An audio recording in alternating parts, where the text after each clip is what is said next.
está no Jornal da Mira. Um incêndio atingiu hoje a unidade básica Dilson Ramos Bessa, na zona rural de São Luís. Boa tarde, Carla Lima. Parece notícia antiga, né? Porque já falamos aqui sobre o assunto de fogo no Colégio Luiz Viana, do bairro da Alemanha, também da unidade de ensino básico Maria Rocha, no bairro Areinha. Parece que a gente está falando da mesma coisa, né? Mais do mesmo, né? Vamos lá, e tem motivo, tá? Pelo menos assim, o sindicato que acompanha toda a vistoria tem me passado sobre essas denúncias. Nesse caso aí, foi logo cedo da manhã, por volta de 7h15, um condicionador do ar-condicionado, um condensador do ar-condicionado começou a pegar fogo. E aí muita fumaça, as imagens mostram bastante fumaça mesmo. As crianças ainda não tinham entrado na sala de aula, elas estavam no pátio, então foi mais fácil retirá-las. Mas uma funcionária acabou inalando muita fumaça e levada para o hospital, porque estava muito ruim, né? A Secretaria de Obras esteve por lá, representantes, para ver. E por que Cabalau e Gleidson, quando se diz assim que parece ser mais do mesmo? É porque está sendo recorrente nas escolas municipais de São Luís. O sistema, a rede elétrica das escolas, elas não estão sendo trocadas para colocar a quantidade de ar-condicionado, porque a prefeitura está colocando ar-condicionado nas escolas. Só que não trocando o sistema elétrico está gerando pane. Em várias escolas já aconteceram. A média de 8 escolas do fim do ano passado para cá. Então, é uma média alta. E, Carla, assim, é complicado porque a gente está falando de crianças. Já imaginou? A gente vive à mercê de que aconteça algo mais sério com essas crianças. Gente, qualquer um que coloca ar-condicionado em casa sabe. Será se o disjuntor vai suportar? Isso. Será se a fiação suporta? Porque ar-condicionado, ferro elétrico, chuveiro elétrico, precisa de uma fiação mais robusta para aguentar, porque esquenta demais. Isso. É o básico do básico. Então não adianta só comprar ar-condicionado se não melhorar a estrutura elétrica. É um trabalho pela metade, né? Um trabalho pela metade. E nessa escola que o incêndio aconteceu hoje, a Dilson Ramos, ainda teve algo que agravou. O incêndio foi contido por um funcionário terceirizado, mas ele começou a procurar os extintores de incêndio da escola e somente um funcionou. Os demais estavam com defeito. Olha só o risco, já que tu falou de risco, um risco maior ainda. Porque quem estava lá poderia acabar morrendo queimado se não fosse contido. E extintor de incêndio tem, mas se não funcionar, de nada vai adiantar. Enfim, o sindicato informou que os gestores passam a seguinte informação, e eu estou verificando isso com a Equatorial já, tá? Eles passam a informação de que é preciso, a CEMOSP diz para esses gestores que é preciso a Equatorial trocar a subestação no poste, né? Para poder não ter problemas na rede elétrica da escola. Mas o próprio sindicato disse que, para além desse impasse que a CEMOSP disse existir com a Equatorial, e eu entrei em contato com a assessoria, eles estão me buscando essa informação mais detalhada, o sindicato disse que o motivo principal é esse. A rede elétrica antiga, porque onde está pegando fogo? Nas escolas mais antigas. Que chega lá, joga o ar-condicionado, vão embora e uma hora vai dar problema, Gleidson e Cabalau. Recentemente a gente viu, foi na Areinha e foi muito grande. A sorte é que estava passando a Equatorial no momento, a sorte é que conseguiram tirar todas as crianças, o corpo de bombeiros estava passando exatamente no momento para conter, mas como é o nome daquela estação que fica do lado de fora? O registro. A caixa de registro. Isso. Né? Lá que pegou fogo, e foi muito fogo. E ela não era na parte da rua, ela era na parte de dentro do muro. A gente lembra, porque as crianças, os adolescentes passavam em meio àquela fumaceira correndo pelo portão, com medo. Muito medo. Aquelas pequenas explosões. Isso. Então é um trabalho que está sendo feito pela metade e colocando crianças, como tu falaste, Gleidson, em risco. Fica aí chamando a atenção da Prefeitura de São Luís para este problema que ainda não, tomara que não aconteça, mas que corre o risco grande da gente perder vidas, claro que corre, se não for contido a tempo. E se não tiver extintor de incêndio, aí pior ainda. Às vezes tem, mas não é feita a verificação, se não está vencido, por exemplo.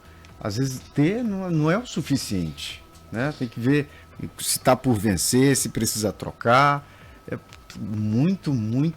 Existem algumas coisas aqui em São Luís, não só em São Luís, nos municípios do Maranhão, que me chamam a atenção demais, e eu não entendo como é que um órgão de fiscalização não acompanha isso.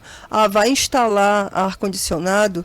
Tá, vamos instalar o ar-condicionado, mas o que adianta instalar um ar-condicionado numa sala que não tem qualquer estrutura, nem cadeira para a criança sentar? É só para dizer que vai ter o ar-condicionado e falar, olha, estou climatizando todas as turmas. Aí os professores não têm uma formação continuada, as crianças não têm material, como várias denúncias eu recebo nas redes sociais, que crianças pequenas não têm os brinquedos educativos, não têm material. Muitas professoras, elas levam material da sua própria casa para fazer atividade com as crianças. Então, assim como o Socorrão 1 e 2, muitas vezes são apenas depósito de gente, de paciente lá, que tem que ficar à própria sorte até conseguir um bom atendimento.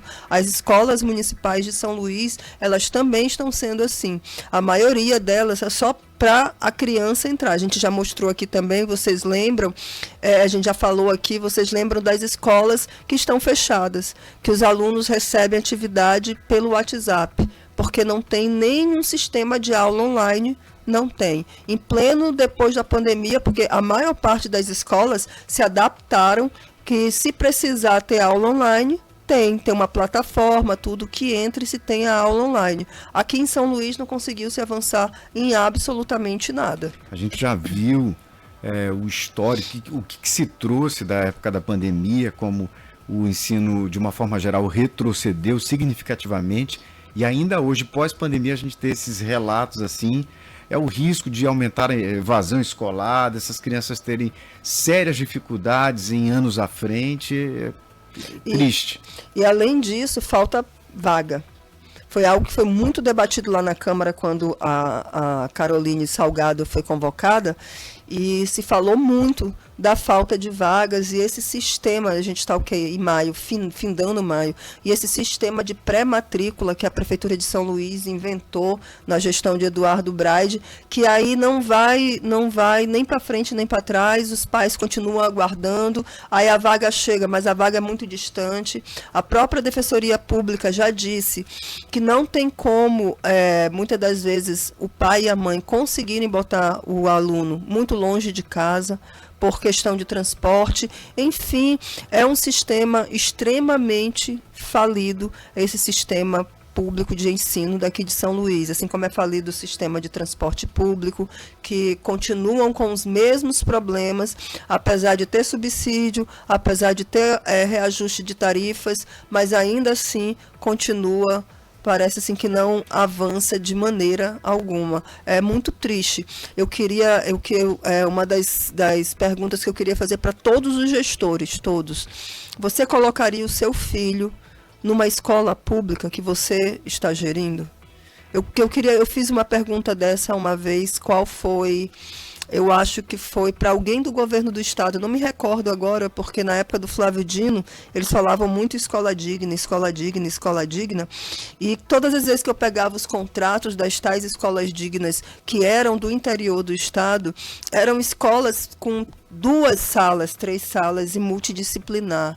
Aí falar em revolução na educação, tendo escolas de classes múltiplas, é até brincadeira, né? Até brincadeira a gente imaginar isso, apesar da legislação permitir. Mas o poder público poderia fazer mais, tanto as prefeituras quanto o governo do estado. Então eu cheguei a perguntar, você colocaria? Aí a pessoa me respondeu, não, porque eu não vou tirar aquela resposta pronta, eu não vou tirar a vaga de alguém que precisa. Eu digo, na UFMA, por que teu filho tem que tirar a vaga de alguém que precisa? Porque a UFMA é pública, até onde eu sei, mas a maioria deles estudam por lá. dos filhos deles dos políticos. E por que eles não pagam uma faculdade particular? Eu tô para ver o prefeito que vai colocar o seu próprio filho ou uma filha para estudar numa escola pública da sua gestão. Tô para ver. Eu acho que o exemplo que ele daria de que é uma escola confiável é muito maior do que esse discurso de que está tirando a vaga de alguém. Ele simplesmente tem que providenciar vagas. De qualquer forma, não tem que faltar. E colocar o próprio filho lá e mostrar o resultado do ensino que ele está recebendo seria um grande exemplo. Tô para ver. Eu acho que um gestor, mais do que pensar em sua atuação enquanto político, tudo, ele poderia pensar enquanto ser humano, porque você sacrificar vidas de pessoas por falta de uma saúde que realmente atenda e o que são padrões constitucionais, você sacrificar gerações de crianças porque vão se tornar adultos e não vão ter competitividade no mercado de trabalho, você sacrificar isso como gestor, eu sinceramente, apesar de não ter uma veia muito cristã, eu não faria de maneira nenhuma, se fosse eu, porque tratar da vida do outro, você tinha que respeitar. Não é só você ir para as redes sociais e dizer que está tudo lindo, não estando. Então, já que eu gostaria de fazer essa pergunta, eu vou perguntar diretamente aqui, se o prefeito Eduardo Braide puder responder.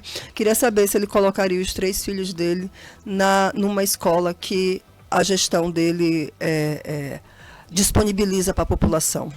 É uma conta cara que vai chegar para os gestores, porque já se dizia no tempo da pandemia, e especialistas que nós conversamos na época, conversei com alguns durante a pandemia, e todos foram categóricos em dizer que o déficit era de muitos anos, o prejuízo que essas aulas virtuais, a falta de aula, traria pelo menos 10 anos para se recuperar isso pós a pandemia. Então o gestor que está perdendo tempo nessa recuperação, vão ser mais de 10 anos, vão ser 15, vão ser 20, se é que um dia esse gestor vai recomeçar, na verdade, ou equiparar um ritmo que foi perdido. A conta vai chegar, a história vai cobrar também. O pior de tudo é que a conta chega para deixar a nossa cidade, o nosso estado, da mesma maneira que está. Sempre num ciclo. São pessoas, qualquer país que queira se desenvolver, ele precisa investir na educação. Sem investimentos de fato na educação, não há melhora, gente. Não tem como melhorar. O resto é só discurso. É só discurso que eu construí não sei quantas escolas, eu reformei, não sei. Às vezes a reforma é só uma pintura. Nada mais do que isso. Mas a educação, ela vai para além da estrutura. Claro que tem que ter toda a estrutura, óbvio, mas vai para além de um ar-condicionado. A criança realmente, efetivamente, precisa estudar com bons livros, com bons educadores. A merenda escolar tem que ser garantido, o transporte escolar tem que ser garantido, tudo isso. Quando me dizem assim, porque falta recurso, mas, gente, a Polícia Federal vive fazendo operação, porque houve desvio de recurso na saúde, houve desvio de recurso na educação. Falta recurso para quê? Para conseguir desviar e ainda conseguir fazer o que deveria ser feito, é isso? Porque só pode. Porque tantas operações, no EJA, não tem ninguém matriculado, mas a prefeitura está recebendo. No ensino integral, não tem ninguém matriculado, mas, aliás, matriculado tem. Não está sendo oferecido, né? Mas aí a prefeitura recebe 30%, 50% a mais e não avança nunca, gente. Sinceramente, é uma tristeza. Quando eu vejo fatos como esse, de que a escola pegou fogo, de que a criança está comendo farinha d'água com peito de frango, me bate um desânimo tão grande, porque parece assim que todo mundo vive numa realidade paralela e não percebe o que está realmente de fato acontecendo com a cidade. A gente nunca conseguiu avançar mesmo na educação, na saúde também, no transporte público. É uma tristeza. Valeu, Carla, obrigado. Tá bom, gente, uma boa tarde para vocês. Amanhã eu tô de volta. Tchau, tchau.